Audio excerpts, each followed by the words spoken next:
ഇപ്പം വിദ്യാഭ്യാസമുള്ള കുട്ടികൾക്ക് എന്തിനാണ് സ്ത്രീധനം കൊടുക്കുന്നത് അല്ലേ? സ്ത്രീധനം ഒരു ധനമല്ലേ? അതാണ് ഞാൻ പറഞ്ഞത്. അതുകൊണ്ട് ആ ഒരു പോളിസിയെ മാറ്റുക. അതിനാണല്ലോ ഇപ്പോൾ 500 കൊടുക്കുമ്പോൾ പോരാ, 100 കൊടുക്കുമ്പോൾ പോരാ, ഇങ്ങനെ ഒരുപാട് ചോദിക്കുന്നതുകൊണ്ടല്ലേ. കംപ്ലീറ്റ് അതങ്ങോട്ട് വിദ്യാഭ്യാസമുള്ള കുട്ടികളിൽ നിന്നും 5 പൈസ സ്ത്രീധനം ചോദിക്കാനും പാടില്ല. അഥവാ സ്ത്രീധനം ചോദിച്ച് വരുന്ന പയ്യന്മാരാണെങ്കിൽ വേണ്ടാന്ന് പറഞ്ഞാൽ വിടണം. അതാ വേണ്ടത്. അല്ലാതെ എന്തുവാ അല്ലേ? ഇപ്പോൾ ദേ മറ്റേന്താ പേര് മറന്നുപോയല്ലോ, ഒരു പാമ്പിനെ കൊണ്ട് കൊത്തിച്ച്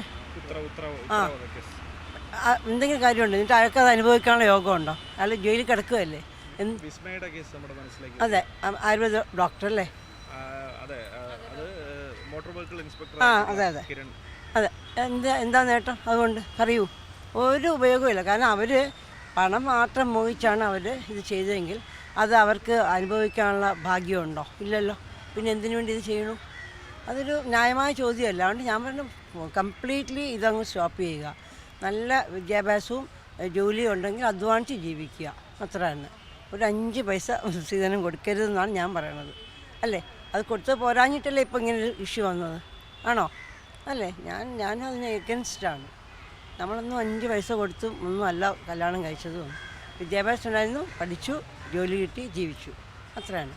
അതൊക്കെ വന്ന ആളുകളും അങ്ങനെ ചോദിച്ചിട്ടുമില്ല, മനസ്സിലല്ലേ? എൻ്റെ സ്വന്തമായിട്ടുള്ള അഭിപ്രായം ഇതാണ്.